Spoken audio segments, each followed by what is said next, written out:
Hello student, स्वागत है आप सभी का फैक्ट एक्सा के एक नए वीडियो में। और इस वीडियो में हम सीखने वाले हैं कि आपको पिछले सत्र अर्थात यूपी स्कॉलरशिप 2024-25 का फॉर्म कैसे फिलअप करना है, प्रोसेस क्या है, सभी बच्चों के बारे में बात करने वाले हैं।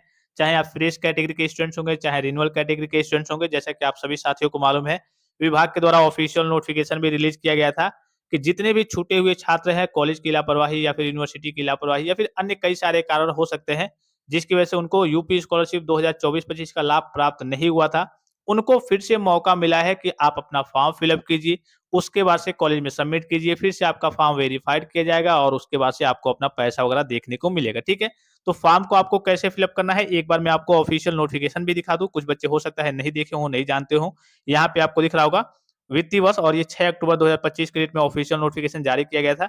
वित्तीय वर्ष 2024-25 में दशमोत्तर मतलब इसमें जो मौका मिला है केवल यूजी, पीजी और डिप्लोमा के बच्चों के लिए मिला है मौका, अर्थात कहिए कि कक्षा 9, 10 और 11-12 को छोड़ दीजिए। इससे ऊपर की आप कोई भी पढ़ाई करते होंगे, कोई भी कोर्स करते होंगे जैसे BA, BSc, MA, MSc, BCom, MCom, DElEd, ITI, polytechnic, BTech, BEd, nursing, BCA, MCA, LLB सभी बच्चों को मौका मिला है। देखिए वित्तीय वर्ष 2024-25 में दशमोत्तर छात्रवृत्ति योजना अंतर्गत वंचित समस्त वर्गों के यानी कि सभी वर्ग के छात्र छात्राओं के लिए, चाहे आप SC, ST, general, OBC, minority किसी भी कास्ट कैटेगरी से बिलोंग करते होंगे, सभी बच्चों को यहाँ पे मौका मिला है के लिए पोर्टल खोला जाना। पोर्टल कब से कब तक खुलेगा, सबसे पहले एक बार डेट देख लीजिए, फिर आगे की ओर चलते हैं, हम फॉर्म फिलअप करने का प्रोसेस देखते हैं।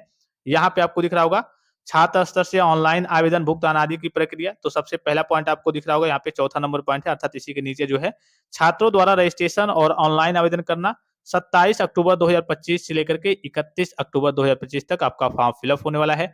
अब फॉर्म को आपको कैसे फिलअप करना है, चलिए हम ऑफिशियल वेबसाइट पे विजिट करते हैं। सबसे पहले आपको गूगल में जाना है, यूपी स्कॉलरशिप सर्च करना है और सबसे ऊपर आपको यूपी स्कॉलरशिप की ऑफिशियल वेबसाइट देखने को मिल जाएगी। इसी वाले ऑप्शन पे क्या करना है, आपको क्लिक करना है। जैसे इस पे क्लिक करेंगे आपके सामने कुछ इस प्रकार का इंटरफेस ओपन होके आएगा। यहाँ पे आपको देखने को मिल जाएगा सबसे ऊपर ही देखेंगे स्टूडेंट्स के बगल में, तो स्टूडेंट्स 2024-25 का एक ऑप्शन आपको देखने को मिल रहा होगा। इसी वाले ऑप्शन पे क्या करना है, आपको क्लिक करना है। उसके बाद से कई सारे ऑप्शंस आपको देखने को मिलेंगे, अर्थात 3 ऑप्शन आपको देखने को मिलेंगे। एक होता है आपका न्यू रजिस्ट्रेशन, यहाँ पे न्यू रजिस्ट्रेशन का ऑप्शन आपको देखने को मिल रहा होगा। एक आपका लॉगिन फ्रेश हो गया और एक आपका लॉगिन रिन्यूअल हो गया, ठीक है? और जो पिछली बार से जैसे हर साल आपका फॉर्म फिलअप होता है, किस प्रकार से फिलअप होता है, वो थोड़ा-सा मैं आपको बता दूँ। न्यू रजिस्ट्रेशन का मतलब होता है कि जिस सत्र में आप स्कॉलरशिप का फॉर्म फिलअप करते हैं, अगर आप पहली बार स्कॉलरशिप का फॉर्म जैसे मान लीजिए सपोज़ कीजिए एग्जांपल के लिए मैं आपको बता रहा हूँ कि आप बीए के फर्स्ट ईयर के स्टूडेंट्स हैं, आप पहली बार स्कॉलरशिप का फॉर्म फिलअप कर रहे हैं, तो सबसे पहले आपको क्या करना होता है, न्यू रजिस्ट्रेशन करना होता है। जैसे ही आप न्यू रजिस्ट्रेशन कर लेते हैं, उसके बाद से आपको इस वाले ऑप्शन से लॉगिन फ्रेश करना होता है और इसी से आपके सारे काम होते हैं, यहीं से आपका फॉर्म फिलअप होता है। और जैसे मान लीजिए कि आपने फर्स्ट ईयर में स्कॉलरशिप का फॉर्म फिलअप कर दिया था, लाभ प्राप्त हो गया। अब जैसे आप सेकंड ईयर में जाएँगे, तो उसके बाद से आपको क्या करना होता है, बस आपको लॉगिन रिन्यूअल करना होता है, आपको नया रजिस्ट्रेशन नहीं करना होता है। अब इस बार की बात करें तो समस्या ये आ रही है कि जो रिन्यूअल वाले बच्चे हैं, सपोज़ कीजिए कि कोई रिन्यूअल कैटेगरी का बच्चा है, तो उसने क्या किया है 2024-25 का तो उसका लाभ प्राप्त नहीं हुआ, वो इस बार अब फॉर्म फिलअप करने वाला है फिर से। लेकिन उसी नंबर से आपका सेम रजिस्ट्रेशन नंबर से कैसे आपका लॉगिन होगा, क्योंकि ज़ाहिर-सी बात है कि इस बार भी 2025-26 का फॉर्म में उसने रिन्यूअल करके फिलअप किया है, कॉलेज में जमा किया है, हार्ड कॉपी वगैरह अभी फिलहाल में आपका फिलअप भी हो रहा है और फिलअप कई बच्चों ने पहले ही फिलअप कर दिया था। तो एक ही रजिस्ट्रेशन नंबर है, तो उसी से आपका कैसे लॉगिन होगा? तो उसके लिए भी हो सकता है कि यहाँ पे नया रजिस्ट्रेशन हो। अब उसके लिए भी अगर यहाँ पे आपका नया रजिस्ट्रेशन होता है, तो भाई जब न्यू रजिस्ट्रेशन होगा तो आपका रिन्यूअल रह ही नहीं जाएगा, वो तो आपका फ्रेश होगा। हालाँकि जहाँ तक मेरा मानना है विभाग को यहाँ पे केवल एक ऑप्शन देना चाहिए। अगर उनको नए सिरे से रजिस्ट्रेशन ही करवाना था तो एक ऑप्शन देते न्यू रजिस्ट्रेशन का और उसके बाद से एक ऑप्शन बस देते यहाँ पे कि लॉगिन कीजिए, लॉगिन करके फॉर्म फिलअप कीजिए और इन इसके अंदर वो सेक्शन दे देते कि हाँ, एक फ्रेश का मतलब आप फॉर्म फिलअप करेंगे तो उसमें बस आपको बता देना था कि हाँ, ये मेरा फ्रेश फॉर्म है, एक ऑप्शन उसमें दे देते कि हाँ, फ्रेश वाले बच्चे यहाँ पे इसको फ्रेश सिलेक्ट कर लेंगे और रिन्यूअल वाले बच्चे यहाँ पे रिन्यूअल सिलेक्ट कर लेंगे, कि वहाँ से इनको पता चल जाएगा कि ये फ्रेश फॉर्म है या फिर रिन्यूअल फॉर्म है। हालाँकि इन्होंने जो वेबसाइट को मैनेज किया है, अभी व्यवस्थित किया है, वो जैसे आपका फॉर्म फिलअप होते आता है, वैसे फिलअप किया है। तो इसमें कई सारे कहिए कि समस्याएँ क्रिएट हो रही है कि मान लीजिए कि कोई बच्चा है, जो 2024-25 का फॉर्म फिलअप किया था, अब वो रिन्यूअल कैटेगरी में चला गया है, 2025-26 का भी उसने फॉर्म फिलअप किया है, वो रिन्यूअल कैटेगरी में चला गया है। अब उसको न्यू रजिस्ट्रेशन करने की जब रिन्यूअल वाले बच्चों को अगर नया रजिस्ट्रेशन नहीं करना है, जो रिन्यूअल वाले बच्चे हैं, अगर उनको नया रजिस्ट्रेशन नहीं करना है कि हाँ, उनका जो पुराना रजिस्ट्रेशन नंबर है, उसी से उनको लॉगिन करना है।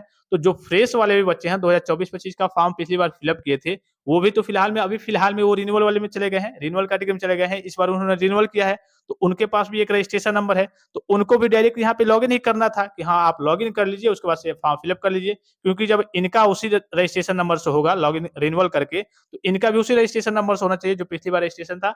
हालाँकि स्कॉलरशिप का रूल क्या है, आप सभी साथियों को मालूम है कि फ्रेश फॉर्म मतलब ये होता है कि अगर आप किसी कोर्स में पहली बार स्कॉलरशिप का फॉर्म फिल अप करते हैं, तो आपको न्यू रजिस्ट्रेशन करना होता है। लेकिन यहाँ पे अगर उन्होंने कहिए कि शासन स्तर से या फिर कहिए कि विभाग से जो ऑप्शन दिया गया है, तो उनको इस तरीके का ऑप्शन ही नहीं देना चाहिए था। बच्चे कन्फ्यूजन में है कि रिन्यूअल वाले बच्चों को नया रजिस्ट्रेशन करना है या फिर नहीं करना है। अब कन्फ्यूजन क्यों आ रही है? समस्या क्यों आ रही है? क्योंकि रिन्यूअल वाले बच्चों में रिन्यूअल वाले जितने बच्चे हैं, उनका ना ही कैप्चा आ रहा है, बहुत सारी चीज़ें यहाँ पे शो ही नहीं हो रही हैं। तो अब उनको भी लग रहा होगा कि हाँ, हो सकता है कि हमें भी फ्रेश रजिस्ट्रेशन करना हो, नया रजिस्ट्रेशन करना हो। अब जब अगर आप नया रजिस्ट्रेशन करते हैं, तो आप रिन्यूअल कैसे होंगे? आप तो फ्रेश होंगे, फिर आपको यहाँ से फॉर्म फिल अप करना होगा। तो ये स्थिति अभी क्लियर नहीं हो पाई है कि हाँ, कैसे आपको फॉर्म फिल अप करना है और ना ही नोटिस में सही तरीके से मेंशन है।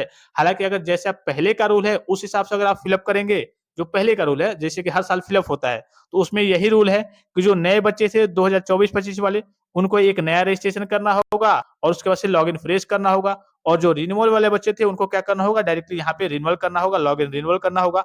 अब जब वो लॉगिन रिन्यूअल करने जा रहे हैं, तो यहाँ पे कुछ शो ही नहीं हो रहा है, ना ही उनका कैप्चा आ रहा है, ठीक है? और जो फ्रेश वाले बच्चे हैं, वो भी कहिए कि यहाँ पे जा रहे हैं लॉगिन फ्रेश करके, तो इसमें भी कई सारी समस्याएँ देखने को मिल रही है, ठीक है? तो हम एक बच्चे का जो 2024-25 का बच्चा है, जो इन्होंने फ्रेश फॉर्म फिल अप किया था, हम उनका फ्रेश कर लेते हैं और सभी स्टूडेंट टेलीग्राम चैनल को ज्वाइन करेंगे, वहाँ पे सारी अपडेट्स वगैरह जैसे-जैसे स्थिति क्लियर होती रहती है कि आपको क्या करना है, अपडेट वगैरह मैं आपको वहाँ पे शेयर करते रहूँगा, ठीक है? तो हम न्यू रजिस्ट्रेशन करके देखते हैं, जो 2024-25 का फ्रेश बचा था, उसका न्यू रजिस्ट्रेशन करते हैं सबसे पहले। तो यहाँ पे आपको न्यू रजिस्ट्रेशन वाले ऑप्शन पे क्लिक करना है।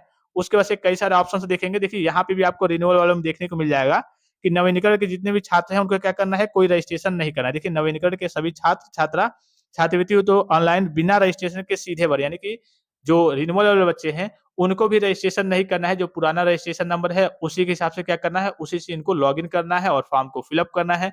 अब भाई जब उनका जो पुराने बच्चे हो गए, रिन्यूअल वाले बच्चे हो गए, कहिए कि उनको कुछ नहीं करना है, जितने भी रिन्यूअल वाले कैटेगरी वाले बच्चे हो गए, उनको जब नया रजिस्ट्रेशन नहीं करना है, तो जो फ्रेश वाले बच्चे थे, उनको भी नया रजिस्ट्रेशन, क्योंकि उनके पास भी रजिस्ट्रेशन नंबर है, 2024-25 का। अब तो 2025-26 में वो भी रिन्यूअल की कैटेगरी में आ गए हैं। तो फ्रेश बच्चे थे, उनको भी रजिस्ट्रेशन का ऑप्शन नहीं देना चाहिए था और देना चाहिए था, तो वहाँ पे नोटिस में इनको बता देना चाहिए था कि हाँ, किस प्रकार से फॉर्म को फिल अप करना है, ठीक है? यहाँ पे कुछ कन्फ्यूजन इसलिए है क्योंकि रिन्यूअल वाले बच्चों के सामने कैप्चा की प्रॉब्लम आ रही है, कैप्चा वगैरह नहीं आ रहा है, बहुत सारी चीज़ें नहीं आ रही हैं। तो ये बच्चे डाउट्स में पड़े हुए हैं क्योंकि 2-4 दिन का मौका ही है और पता ये चले कि 2-4 दिन आपका ऐसे, क्योंकि आपने देखा होगा जब भी आपका स्कॉलरशिप का फॉर्म फिल अप होता है, तो 10-15 दिन तो आपका वेबसाइट सही होने में लग जाता है। तो हो सकता है कि सही होते-होते और पता ये चले कि तब तक डेट समाप्त हो गई, 2-4 दिन का समय ही आपके पास। तो हम चलिए नया रजिस्ट्रेशन करते हैं 2024-25 सत्र के बच्चों का। तो यहाँ पे देखिए, ये वाला जो ऑप्शन है एससी-एसटी जनरल के लिए है, ये आपका ओबीसी के लिए है, ये आपका माइनॉरिटी के लिए है। तो हम एक जनरल के बच्चे कर रहे हैं, तो यहाँ पे आपको क्लिक कर देना है। आपको थोड़ा-सा वेट करना है, आपके सामने कुछ इस प्रकार का इंटरफेस ओपन होके आएगा। ये तो आपको मालूम होगा कि सही-सही डिटेल्स वगैरह को फिल अप करना है और कैपिटल लेटर में अंग्रेजी के बड़े अक्षरों में फिल अप करना है और पासवर्ड वगैरह आपका थोड़ा-सा स्ट्रांग रहेगा, 6 से 12 वर्डों के बीच में रहेगा। सबसे पहले जो भी आपका इंस्टीट्यूट जहाँ पे भी होगा, जिस भी जिले में, उसको आपको क्या कर लेना है, जैसे इनका प्रयागराज है, आपका जो भी होगा उसको सिलेक्ट कर लेना है। उसके बाद से देखिए, आपको नीचे की ओर स्लाइड करना है, आपको शिक्षण संस्थान का नाम फिल अप करना है। जैसे कि इनका एएन तिवारी फार्मेसी कॉलेज है प्रयागराज का, आपका जो भी होगा आपको अपना इंस्टीट्यूट अर्थात शिक्षण संस्थान का नाम यहाँ पे सिलेक्ट कर लेना है। अब देखिए, ये ऑप्शन अभी आपका कंप्लीट हो गया। उसके बाद से आपको एक और ऑप्शन देखने को मिल रहा होगा यहाँ पे, तीसरे वाले में देखिए वर्ग, जाति, समूह, तो ये सामान्य वर्ग के हैं। आपका जो भी होगा उस हिसाब से आपको सिलेक्ट कर लेना है। सिलेक्ट में इनका हिंदू एक ऑप्शन आएगा। उसके बाद से आपका नाम क्या है?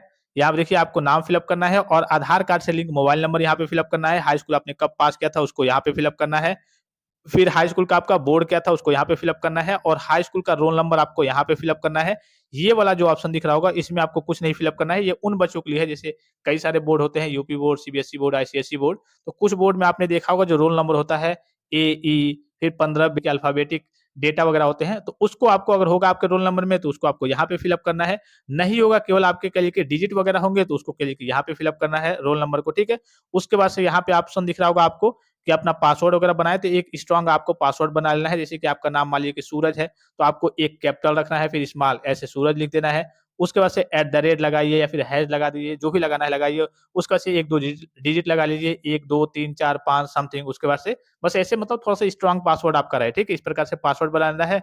उसी पासवर्ड को क्या करना है, पहले यहाँ पे फिलअप करना है, फिर यहाँ पे फिलअप करके मतलब वेरीफाई कर लेना है। पासवर्ड 2 जगह डालना होता है, 2 बार। और उसके बाद से इस कैप्चा को यहाँ पे फिलअप करके और उसके बाद से यहाँ पे दिख रहा होगा आपको जनरेट ओटीपी वाला ऑप्शन पे क्लिक करना है। चलिए सारी चीज़ों को फिलअप करके फिर मैं आगे की ओर प्रोसीड करके आपको दिखाता हूँ। अब देखिए फाइनली सारी चीज़ों को फिलअप किया जा चुका है। यहाँ पे जनरेट ओटीपी वाला ऑप्शन पे आपको क्या करना है, क्लिक कर देना है।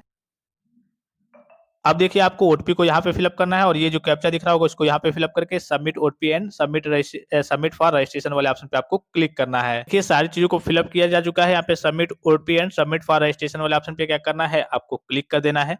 जैसे इस पे क्लिक करेंगे थोड़ा-सा आपको वेट करना है। उसके बाद से देखिए यहाँ पे आप आपका रजिस्ट्रेशन नंबर क्या है, 17/2024-25 के लिए है, ठीक है? आपका सारे डिटेल्स वगैरह आपको देखने को मिल जाएँगे। इसको यहाँ पे क्लिक करके आपको क्या कर लेना है, प्रिंट कर लेना है। उसके बाद से अब आपको क्या करना है, वो थोड़ा-सा देख लीजिए। फिर देखिए आपको स्टूडेंट्स 2024-25 वाले ऑप्शन पे क्या करना है, क्लिक करना है। फिर आपने करिए कि न्यू रजिस्ट्रेशन कर लिया, अब आपको लॉगिन फ्रेश वाले ऑप्शन पे क्लिक करना है। अब जैसे इस पे क्लिक करेंगे तो देखिए आपके सामने कुछ इस प्रकार का इंटरफेस ओपन होके आएगा। एक ही ऑप्शन आपको देखने को मिलेगा, post matric other than inter student. इसी वाले ऑप्शन पे क्या करना है, आपको क्लिक करना है। अब देखिए अभी जो आपने रजिस्ट्रेशन किया है उसका क्या करना है, रजिस्ट्रेशन नंबर आपको यहाँ पे फिलअप करना है, फिर आपको मोबाइल नंबर यहाँ पे फिलअप करना है, फिर आपका जो पासवर्ड आपने बनाया था उसको यहाँ पे फिलअप करना है। इस कैप्चा को यहाँ पे फिलअप करके सबमिट वाला ऑप्शन पे क्लिक करना है। चलिए सारी चीज़ों को फिलअप करके फिर मैं आगे की ओर प्रोसीड करके आपको दिखाता हूँ। अब देखिए फाइनली सारी चीज़ों को फिलअप किया जा चुका है। यहाँ पे सबमिट वाले ऑप्शन पे क्या करना है, आपको क्लिक कर देना है। उसके बाद से देखिए आपका जो फॉर्म है वो ओपन हो जाएगा। इसको आप सेव करना चाहें पासवर्ड को तो सेव कर सकते हैं। यहाँ पे आपको देखने को मिल जाएगा ये सारे स्टेप्स, बस आपने रजिस्ट्रेशन किया हुआ है। ये सारे स्टेप्स आपको क्या करने होते हैं, ग्रीन करने होते हैं।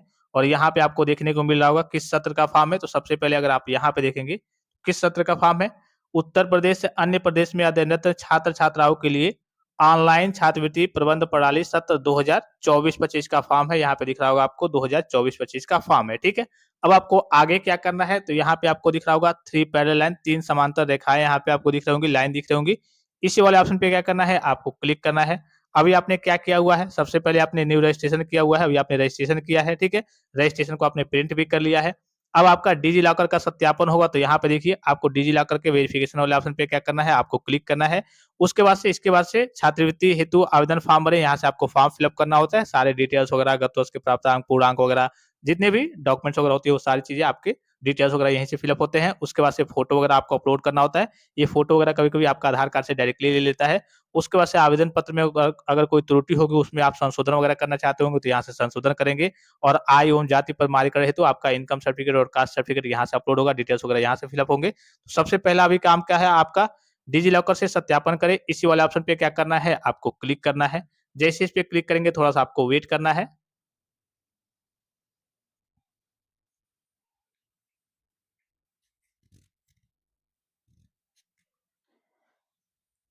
2024-25 का है, यहाँ पे click here for DigiLocker verification वाले ऑप्शन पे क्या करना है, आपको क्लिक करना है। यहाँ पे ओके वाले ऑप्शन पे क्या कर देना है, आपको क्लिक कर देना है। उसके बाद से आपको थोड़ा-सा वेट करना है।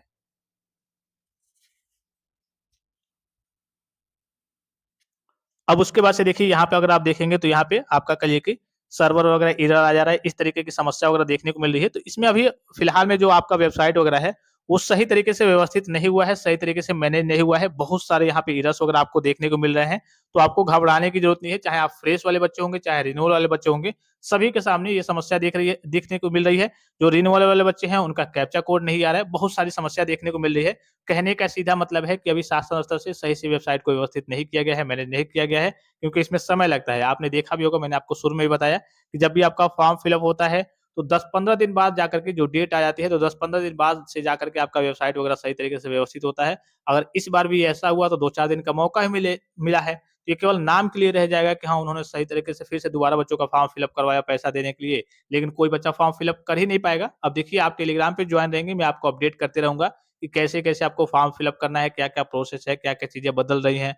आपको न्यू रजिस्ट्रेशन सभी बच्चों को करना है या फिर नहीं करना है, लॉगिन रिन्यूअल वाला ऑप्शन से किन बच्चों का रिन्यूअल होगा, कैप्चा कोड कब तक आएगा, जो भी स्थिति होती रहेगी, क्लियर होती रहेगी, मैं आपको टेलीग्राम के माध्यम से बताते रहूँगा। आपको अभी फिलहाल में निश्चिंत रहना है, हालाँकि मैंने आपको शुरू में ही बताया, एक ऑप्शन देना चाहिए था कि जो भी 2024-25 के छूटे हुए छात्र-छात्राएँ हैं, उनको फॉर्म फिलअप करने का मौका मिला है, वो एक लिंक दे देते कि हाँ, यहाँ से सभी बच्चे अपना नया रजिस्ट्रेशन करें, फिर से फॉर्म को फिलअप करें। और उनको अगर ये जानना था कि हाँ, ये फ्रेश बच्चा है या फिर रिन्यूअल बच्चा है, तो जैसे आप फॉर्म फिलअप करते हैं, तो अंदर एक सेक्शन दे देते, वहाँ पे पूछ लेते कि हाँ, आप यहाँ से सिलेक्ट कीजिए कि आप फ्रेश वाले बच्चे हैं या फिर रिन्यूअल वाले बच्चे हैं, तो वहाँ पे बच्चे अपना फ्रेश और रिन्यूअल सिलेक्ट कर लेते। और अगर पुराने के जैसे पहले जैसे इन्होंने फॉर्म ऑप्शन दिया है, जैसे पहले आपका फॉर्म फिलअप होता था कि फ्रेश वाले बच्चों को नया रजिस्ट्रेशन करना है, फिर लॉगिन फ्रेश करना है और जो रिन्यूअल वाले बच्चे हों, उनको पुराने रजिस्ट्रेशन नंबर पे केवल क्या करना है, रिन्यूअल करना है। तो ये तो कह लिए कि सपोज़ कीजिए कि जो 2024-25 वाले बच्चे थे, उनके पास भी अभी फिलहाल में रजिस्ट्रेशन नंबर होगा। उन्होंने 2025-26 का भी फॉर्म फिलअप किया हुआ है, तो उनके पास भी रजिस्ट्रेशन नंबर है, अर्थात कहने का मतलब है उनका भी रजिस्ट्रेशन पहले से हो चुका है ऑलरेडी, तो वो केवल न्यू रजिस्ट्रेशन क्यों करेंगे? वो केवल जाकर के लॉगिन फ्रेश करेंगे और जो रिन्यूअल वाले बच्चे हैं लॉगिन रिन्यूअल करेंगे, लेकिन पता नहीं कैसे, किस तरीके से, पता नहीं क्या-क्या फूँक के काम करते हैं अधिकारी वगैरह।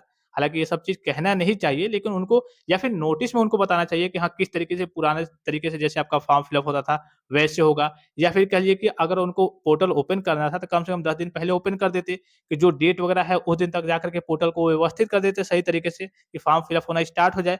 अब बच्चे इसमें जिन बच्चों को भाई ज़ाहिर-सी बात है कि जिनका आर्थिक नुकसान होता है, आर्थिक स्थिति कह लीजिए कि उनकी कमज़ोर है, वो बच्चे सोचते हैं कि कैसे भी हमको स्कॉलरशिप का लाभ मिल जाए और मिलता भी नहीं है, अलग से टेंशन और परेशानी आपकी अलग से आ जाती है, ठीक है? तो चलिए बहरहाल जो भी स्थिति हो, जो भी चीज़ें हो, मैं आपको टेलीग्राम के माध्यम से अपडेट करते रहूँगा। अभी आपका फॉर्म सही तरीके से फिलअप नहीं हो रहा है, चाहे लॉगिन फ्रेश की बात करें, चाहे लॉगिन रिन्यूअल की बात करें, किसी का फॉर्म फिलअप नहीं हो रहा है। हो सकता है कि फिलअप भी ना हो, आपका डेट भी एंड हो जाए। बहरहाल जो भी स्थिति रहेगी, मैं आपको टेलीग्राम के माध्यम से और वीडियो के माध्यम से अपडेट करते रहूँगा। तो फिलहाल इस वीडियो में इतना ही, इजाज़त दीजिए। धन्यवाद, थैंक्स फॉर वॉचिंग, मिलते हैं नेक्स्ट वीडियो में।